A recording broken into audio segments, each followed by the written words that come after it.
नमस्कार सर, फिर से एक बार ग्लोबल लेंस में आपका स्वागत है।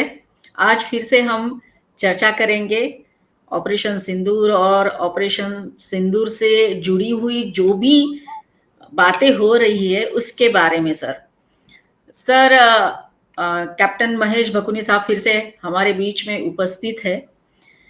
सर सबसे पहले तो ये है कि भारत ने या भारत सरकार ने जो डिफरेंट ग्रुप्स डेलीगेट्स जो मेंबर ऑफ पार्लियामेंट अलग अलग देशों में भेजे हैं उसमें से पर्टिकुलरली सर जो वेस्ट साइड है वेस्टर्न कंट्रीज है वहां पे भी गए हैं। आज शायद शशि थरूर यूएस में है। तो ये सारा एफर्ट जो हम लगा रहे हैं क्या उसका फायदा होगा इन द सेंस जो पाश्चिमात्य देश है उनकी माइंडसेट ना जल्दी बदलते नहीं है। तो भारत को आज भी इंफीरियर दृष्टिकोण से ही देखते हैं। तो आपको क्या लगता है कि उनके माइंडसेट में चेंज होगा सर? जय हिंद। जय हिंद सर। एंड हाँ, बिल्कुल होगा। मैं समझता हूँ इस जो भी डेलीगेशन गया है इसका नाम ही है anti terror delegation. Okay, yes. तो गवर्नमेंट ऑफ इंडिया ने जो ये anti terror delegation various countries को भेजा है, हाँ, वो उसके पीछे सिर्फ एक एजेंडा है मेनली, कि भारत को अपनी भूमिका बताना, अपनी पोजीशन दिखाना लोगों को। और ये बहुत बढ़िया टेक्टिकल मूव है, बहुत बड़ा स्ट्रेटजिक मूव है। यस। और इसमें जो मोदी जी ने डिफरेंट डिफरेंट पार्टीज के डेलीगेट्स लिए हैं, उससे उन्होंने एक किस्म से दोहरा पर्पस प्राप्त करना किया है। पहला तो यह है कि ये जो एंटी टेरर डेलीगेशन है जो वेरियस कंट्रीज में जा रहा है, राइट। वो उनके सामने बताएगा हमारी पोजीशन क्या है, कैसे पहलगाम अटैक हुआ, पहलगाम अटैक में कितने लोग मारे गए, कैसे मारे गए, पाकिस्तान से कैसे टेररिस्ट आए, ये सारी भूमिका उनको बताना है। साथ साथ अपनी पोजीशन भी उनको ये क्लियर करनी है कि लुक, हमने उनके सिर्फ टेररिस्ट ठिकानों पर ही हमला किया, जबकि पाकिस्तान ने हमारे सिविलियन ठिकानों पर, एयरपोर्ट्स पर अटैक करने की कोशिश की, हमारे सिविलियंस को भी उन्होंने हताहत करने की कोशिश की और कुछ हुए भी हताहत। तो इसलिए वो बताने की कोशिश है। और हमने 9 ठिकानों पर जो अटैक किया उसको पूरी तरह से हमने नेस्तनाबूद किया। तो ये पोजीशन हमने उनको दिखाना है। बेसिकली ये एक किस्म से डिप्लोमेटिक अप्रोच है, आउटरीच है उन लोगों को भेजने के साथ साथ। और Yes. इसमें मेनली जो मैं समझता हूँ कि उनका पर्पस रहा है, ऑब्जेक्टिव रहा है, एक तो highlighting the position of India कि इसमें ये क्रॉस बॉर्डर टेररिज्म कितना फैल रहा है। This was one very very important point which our delegates will be telling the countries. Yes. उसके बाद दूसरा, काउंटरिंग मिस इन्फॉर्मेशन। आपने देखा होगा ना, बहुत सारा र्यूमर चल रहा है, किसका इंटरफेरेंस था, क्या था, इसको काउंटर करना था। जो मिस इन्फॉर्मेशन पूरे मीडिया द्वारा फैलाई गई है या लोगों द्वारा या पाकिस्तान ने मेनली फैलाई है, उसको दूर करना है। Yeah. साथ साथ एक जो बहुत महत्वपूर्ण कदम है वह है बिल्डिंग इंटरनेशनल कंसेंसस। Yes. और उसको इंटरनेशनल कंसेंसस हमने प्राप्त बनाना है, क्योंकि लोगों के ओपिनियन बनाने का ये this is the right time, जब दुनिया को हम बता सकें कि this is our position, this is what the Pakistan has been doing for decades. कितने सालों से पाकिस्तान ही करता रहा है, जो कि उन्होंने मीडिया में भी स्वीकारा है, उनके मंत्रियों ने भी बताया है। तो this is the main purpose, और इसका हल हमें मिल रहा है। क्योंकि इसमें ये होता है, जब लोगों के साथ जाके आप बताते हैं तो आपको पता रहता है कि दुनिया का माइंडसेट, दुनिया क्या सोच रही है। 1 to 1 आप बात कर रहे हैं। और इसमें सबसे बड़ी बात है ना, हमने बहुत चुने हुए लोग लिए हैं जो कि विदेश मामलों के जानकार हैं। इसमें सलमान खुर्शीद भी हैं, जो पुराने हमारे मिनिस्टर रह चुके हैं, विदेश मामलों के जानकार हैं। शशि थरूर हैं, जो कि वर्ल्ड के माने हुए एक्सपर्ट हैं। Yes. और मिस्टर अभी ओवैसी हैं, जो कि मुस्लिम फेस है, बहुत जबरदस्त फेस है, और जो कि यहाँ पर भी बहुत बड़ा कद है उनका, और बाहर भी उनकी मान्यता है, जो बहरीन वगैरह जैसा आपने बताया वहाँ गए हैं। तो ये सारी कंट्रीज में, मिडिल ईस्ट में, एशिया पैसिफिक में, और अफ्रीका, नॉर्थ अफ्रीका, इन सारी कंट्रीज में ये लोग गए हैं और इसके रिजल्ट्स हमें मिल रहे हैं। यस, होप सर कि जो हाँ सॉरी सर, बोलिए बोलिए जी, उनका हमें हासिल हो रहा है।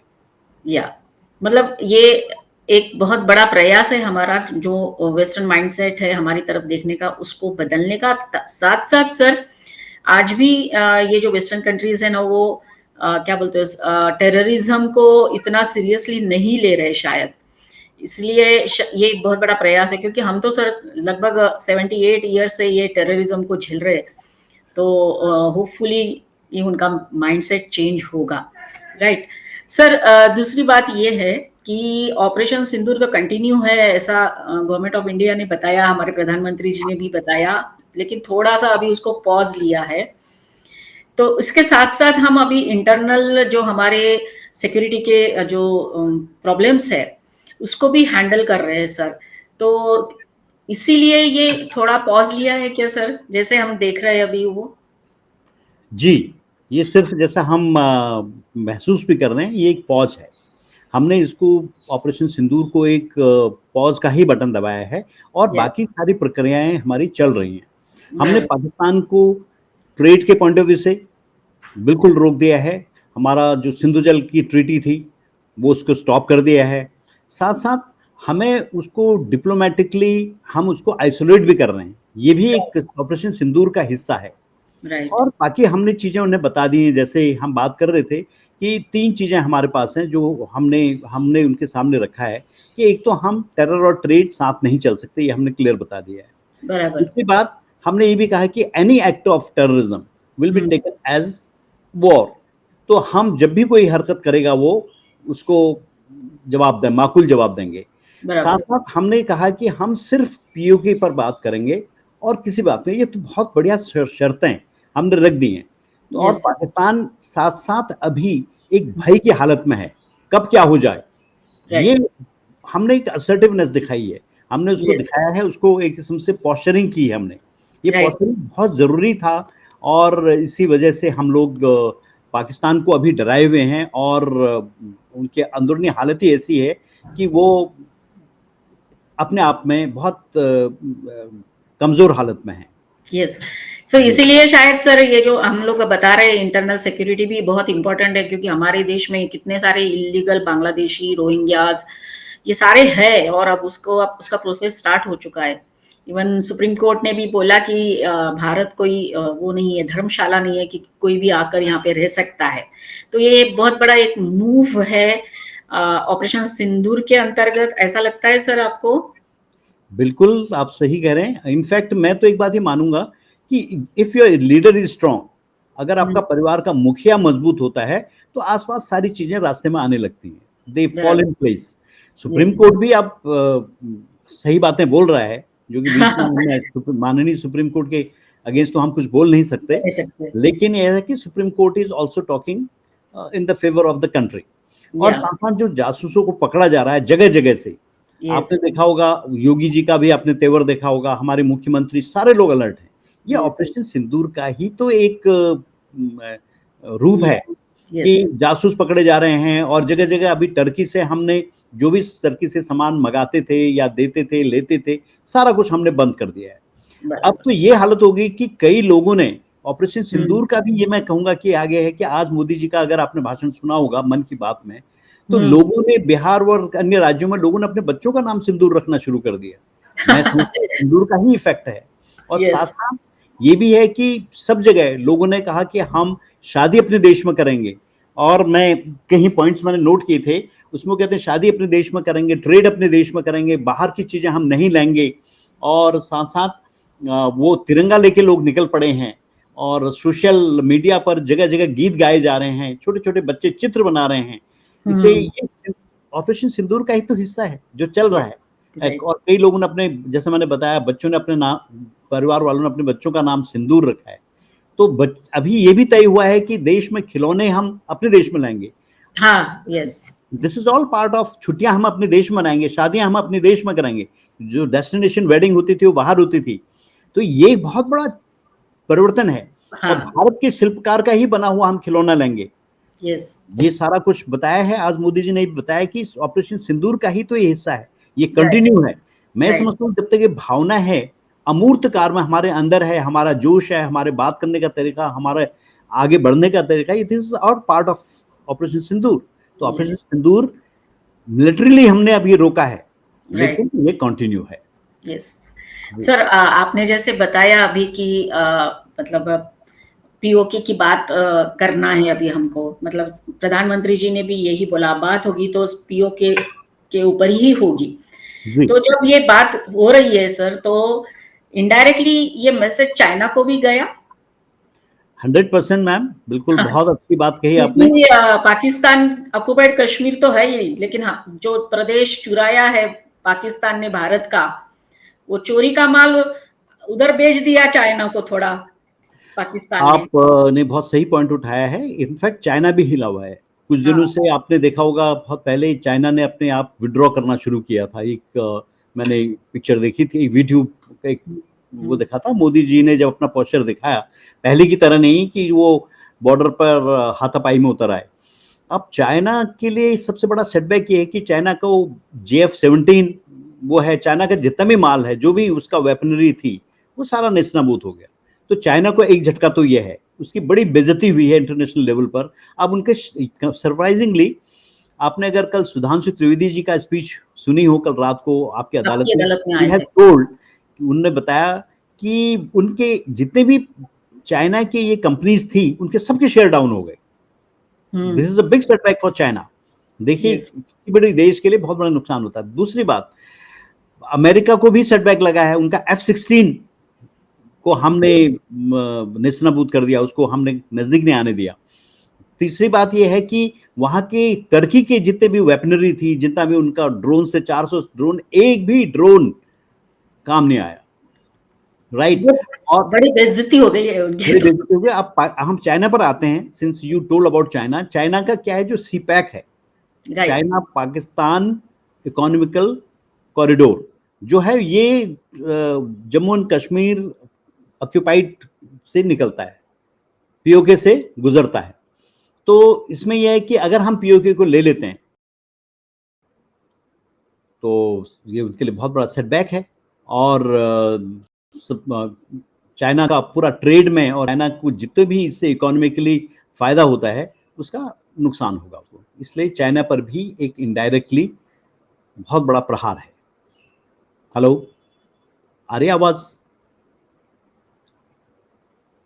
जो बार बार आ रहा है न्यूज़पेपर में या अलग अलग सोशल मीडिया में, सैटेलाइट्स के माध्यम से पाकिस्तान का कितना नुकसान हुआ है, उसके फोटोग्राफ्स भी आए हैं। तो ये सैटेलाइट्स तो घूम ही रहे सर। भारत का अगर नुकसान हुआ होता तो उसके भी जी, पिक्चर्स आते। वैसा कोई पिक्चर नहीं है, क्योंकि नुकसान बिल्कुल नहीं बिल्कुल। हुआ है। इसके बावजूद हमारे जो लीडर ऑफ हम्म, अपोजिशन है, वो बार बार पूछ रहे हैं कि हमारे कितने प्लेन्स गिरे, क्या नुकसान हुआ। सो आपको इसके बारे में क्या हम्म। मतलब आपका क्या विचार है सर? ये एक तरह से हमारे सरकार के ऊपर या आर्मी के ऊपर डाउट लेना नहीं हुआ?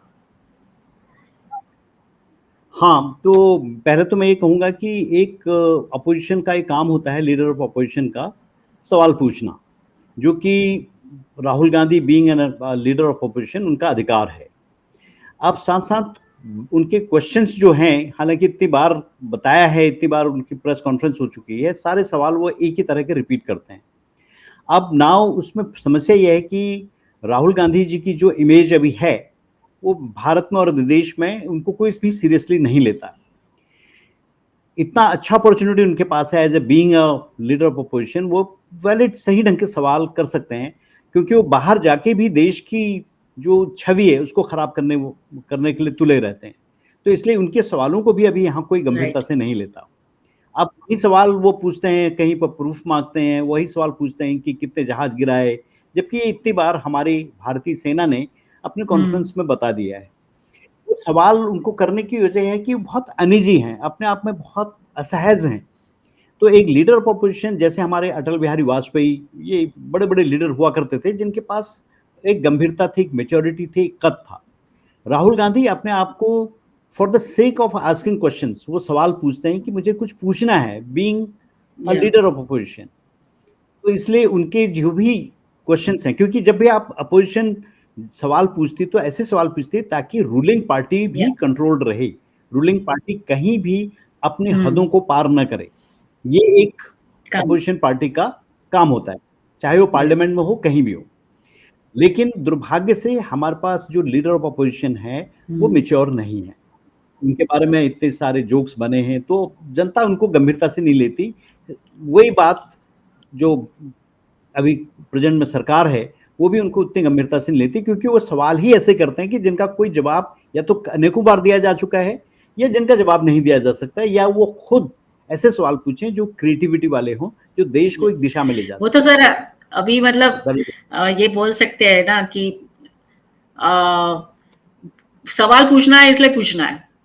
और जब ऑपरेशन सिंदूर स्टार्ट हुआ उसके बाद जो जो वो उन्होंने बोला था, चेहरे भी देखा सर आप, वो खड़े थे, मल्लिकार्जुन खड़गे जी भी थे, ऐसे चेहरे थे जैसे उतरे हुए, लग नहीं रहा था कि वो हमारे आर्म फोर्स के लिए कुछ एनकरेजमेंट कर रहे हैं। आपने भी देखा होगा उनका वो वीडियो। एनीवे सर, लेकिन इसका फायदा पाकिस्तान उठा रहा है कि राहुल गांधी क्या यहाँ पर कहते हैं ना, वो पाकिस्तान में वो न्यूज बन जाती है और उसका ही फायदा वो उठाते हैं और हमारे खिलाफ दुष्प्रचार करने में एक तरह से पाकिस्तान इनके स्टेटमेंट का उपयोग करते हैं। ऐसा नहीं लगता है सर? बिल्कुल। और इनफैक्ट वो इनके जितने जो भी इनके लीडर्स हैं, हम्म। कांग्रेस के जहां पर भी लीडर्स हैं, वो देश नहीं सोचते, उनको ये देखता है, वो ये देखते हैं कि कहाँ उनको इजीली पॉपुलैरिटी मिल जाए, इजी पॉपुलैरिटी मिल जाए। यस। और साथ साथ वो दुश्मन की भाषा में ही बात करते हैं। तो राहुल गांधी इतने परेशान हैं कि वो पाकिस्तान की ही भाषा में बात करते हैं। ये हमारा बहुत बड़ा दुर्भाग्य है कि देश की सबसे पुरानी पार्टी और उसके नेता जो लीडर ऑफ अपोजिशन है, वो मेच्योर टॉक नहीं करते हैं। बाहर जाते हैं तो देश की वो सारी बदनामी करते हैं, इंडिया में रहते हैं तो वो ऐसे ऐसे सवाल करते हैं, ऐसे ऐसे हरकतें करते हैं कि जनता उन राइट। पर हंसती है। तो अभी वो हमारे लिए एक हंसी का एक आइकॉन बन चुके हैं। तो यस। मैं उनके बारे में क्या कह सकता हूँ, उनके बारे में कोई भी आदमी कुछ कह नहीं सकता, क्योंकि इसी कहते हैं ना, जैसी जैसा राजा वैसी प्रजा, या जैसा नेता यस। वैसे उसके फॉलोअर्स। आप उनके किसी को भी लाएं, मणिशंकर अय्यर थे, वो तो बहुत पहले ही जाके ये कहने आप लग गए हमारे पाकिस्तान में कि यस। हमारी सरकार को लाइए, यस। अटैक इंडिया पर करिए ना, तो हम यस। आपको सपोर्ट करेंगे। This is the situation. ये दुर्भाग्य है हमारे देश का कि हमारे पास एक ऐसी अपोजिशन है, पार्टी है, जो कि देश हित में राइट। नहीं सोचती है। राइट। और अभी जबकि डेलीगेट्स हमारे कांग्रेस के गए हैं बाहर, उसके बावजूद भी इनका जो स्टैंड है वो क्लियर नहीं है, क्योंकि उसमें ये होता है इनको कहना है कुछ, तो इसलिए ये कुछ पूछते हैं सवाल, इसलिए वो कुछ करते हैं, इसको यस सीरियसली नहीं लिया जाना सर, चाहिए। अभी एक और लास्ट सवाल जो मेरे मन में हमेशा आता है कि शुरुआत से लेके जब से हम आजाद हुए, पार्टीशन हुआ, उसके बाद अमेरिका जो है पाकिस्तान को अपना एक बेबी की तरह ही देखता है। तो क्या अमेरिका पाकिस्तान को इस्तेमाल करना चाहता है सर, चाइना के खिलाफ? बिल्कुल। इनफैक्ट क्या होता है ना कि पता नहीं ये यहाँ सटीक बैठेगा नहीं बैठेगा, बड़ा अजीब सा लोकल एक कहावत है, गरीब की जोरू सबकी भाभी। एग्जैक्टली नहीं हो सकता इसमें, मैं अगर इस शब्द को इस्तेमाल करें, क्योंकि पाकिस्तान एक गिरता हुआ एक गरीब मुल्क है, जिसको जहां से भी कुछ मिलता है, जिसने चॉकलेट दिखा दी उसकी तरफ वो चला जाता है। इधर अमेरिका भी चाहता है, पहले अमेरिका ने इसको पाला पोसा, और अभी जो इतने बिलियंस का उनको मिला लोन, अमेरिका का भी हाथ रहा है उसमें। अमेरिका अपने हथियार राइट। वहां बेचता रहा है। America has been a dealer, weapon dealer, जो उनको बेचता रहा है उधर। अब अमेरिका इसलिए भी करता है कि चाइना का प्रभाव उसमें ज्यादा ना हो, उधर चाइना इसलिए करता है कि अमेरिका का प्रभाव दोनों उसमें ज्यादा इस्तेमाल ना कर रहे हो। अब देश तो वो बिल्कुल दुर्गति की स्थिति में है, और पाकिस्तान का अपना हैं। कोई वजूद नहीं है। और वहाँ के जो लोग हैं, जो अ, शासन में हैं, वो राइट। अपना घर भरने में है। अभी जो भी बिलियंस वगैरह आए हैं, किसी ने बहुत अच्छा बोला था बीच में कि अभी उनको फील्ड मार्शल बनाया है, तो ये जितना भी लोन आया है उसकी आधा लोन तो इसकी तनख्वाह में जाएगा, एज ए फील्ड मार्शल उसको पालेंगे। और फील्ड मार्शल एक ऐसी पोजीशन है जो लाइफ लॉन्ग रहनी है, बिना कुछ किए धरे, बिना किसी लायबिलिटी की, बिना किसी जिम्मेदारी की। लेकिन दुर्भाग्य पाकिस्तान के यह है कि उसके बावजूद भी मुनीर इतना पावरफुल बनेगा कि वो शहबाज की जड़ों को ही तोड़ देगा, और शहबाज को किसी भी दिन वहां विद्रोह करके अपनी सत्ता काबिज कर देगा। वो अभी नहीं करेगा, he will take another 2 years। 2 साल के बाद फिर मिलिट्री शासन वो यहाँ तो पर आ उनकी जाएगा। परंपरा रही है। देश, हाँ, तो ये स्थिति वहां बनी रहेगी। इसलिए अमेरिका और ये जो भी चाइना और जो भी देश है, वो चाहेंगे कि उनका वर्चस्व यहाँ रहे, और किसी भी रूप में भारत हम्म। पावरफुल न बन सके, जो हम आपसे भी कह रहा था कि, और मोदी जी का उद्देश्य ये है कि वो चाहेंगे एक उनका अपना कोई व्यक्तिगत स्वार्थ नहीं, वो चाहेंगे कि वो देश को किसी भी रूप में यस, झुकने न दें। राइट। तो that is the aim of our yes, top yes, leadership और राइट नाउ। वही होना चाहिए सर, चाहे वो लीडर हो या फिर हम सर्वसामान्य नागरिक क्यों न हो, देश सर्वोपरि होता है, और ये वही रवैया सबका होना चाहिए, वही नीति होनी चाहिए। तो सर, जाने से पहले फिर से एक बार सर आपकी कविता हो जाए, जो आप हमेशा एंड में कहते हैं। तो मेरी तो अपनी कविता नहीं है ये, लेकिन जो मैंने पढ़ी मुझे बहुत अच्छी लगी, जो हाँ। मोदी जी ने भी इसको हम्म। कोट किया है। वाजपेयी जी ने भी बहुत पहले हम्म। कोट किया था कि मैं देश नहीं झुकने दूंगा। ये प्रसून जोशी जी की एक कविता है, उसको मैं पढ़ना चाहूंगा। थोड़ी सी लंबी है, बट आज के लिए बहुत सामयिक है। It's very contemporary today. सबसे बड़ी बात है कि इसमें वो भाव भी छुपे हैं कि कहाँ कहाँ बाहरी ताकतें हमें कमजोर करने की कोशिश कर रही हैं, कहाँ हमारे अंदर की ताकतें भी कमजोर कर रही हैं, जो कि विदेशी बराबर। भाषा बोलती हैं, इनके संबंध बाहर हैं। तो वो हर देश के नागरिक ने इस कविता को कंठस्थ करना चाहिए। मैं तो कर रहा हूँ इसको, लंबी कविता है, मुझे हमारे रग रग में ये कविता ने बोलना चाहिए अभी। वो है, सौगंध मुझे इस मिट्टी की, सौगंध मुझे इस मिट्टी की, मैं देश नहीं मिटने दूंगा, मैं देश नहीं मिटने दूंगा, मैं देश नहीं झुकने दूंगा। मेरी धरती मुझसे पूछ रही, मेरी धरती मुझसे पूछ रही, कब मेरा कर्ज चुकाओगे। मेरा अंबर मुझसे पूछ रहा, कब अपना फर्ज निभाओगे। मेरा वचन है भारत माँ को, तेरा शीश नहीं झुकने दूंगा। सौगंध मुझे इस मिट्टी की, मैं देश नहीं मिटने दूंगा। वो लूट रहे हैं सपनों को, यस। वो लूट रहे हैं सपनों को, मैं चैन से कैसे सो जाऊं। वो बेच रहे हैं अरमानों को, खामोश में कैसे रह जाऊं। हाँ, मैंने कसम उठाई है, मैं देश नहीं बिकने दूंगा, मैं देश नहीं झुकने दूंगा। वो जितने अंधेरे लाएंगे, हाँ सर। हेलो, वो जितने अंधेरे लाएंगे, मैं उतने सूरज उगाऊंगा। वो जितनी रात बढ़ाएंगे, मैं उतने उजाले लाऊंगा। इस छल फरेब की आंधी में मैं दीप नहीं बुझने दूंगा, मैं देश नहीं मिटने दूंगा। वो चाहते हैं आगे जागे ना कोई, वो चाहते हैं जागे ना कोई।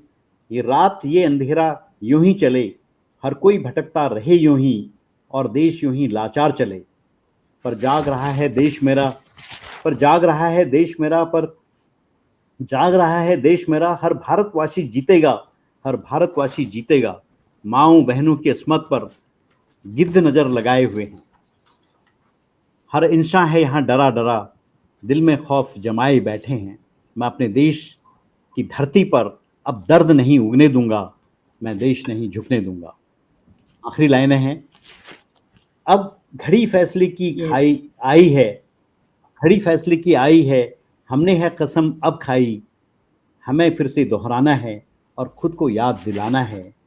ना भटकेंगे ना अटकेंगे, ना भटकेंगे ना अटकेंगे, कुछ भी हो इस बार हम देश नहीं मिटने देंगे। सौगंध मुझे इस मिट्टी की, मैं देश नहीं मिटने दूंगा, मैं देश यस। नहीं झुकने दूंगा। So this is what is. poem has been composed by या। प्रसून जोशी, और अभूतपूर्व कविता है। इन्हीं शब्दों के साथ मैं वाणी को विराम देना सर, चाहूंगा। आपने इस जी, कविता के माध्यम से पूरा इतिहास, वर्तमान और भविष्य, ये तीनों बता दिया। फिर से एक बार आपका जी, बहुत बहुत धन्यवाद। और सभी दर्शकों को हम दोनों नम्र निवेदन करते हैं कि अगर आपको हमारे वीडियोस अच्छे लग रहे होंगे तो लाइक करिए, शेयर करिए, कमेंट आप देना मत भूलिए, और हमारे चैनल को सब्सक्राइब करते रहिए, ताकि हमें और उत्साह मिले ऐसे अलग-अलग वीडियोस बनाने का। बहुत-बहुत धन्यवाद कैप्टन साहब। जय हिंद। Thank you. जय हिंद, जय हिंद। जय हिंद, जय हिंद।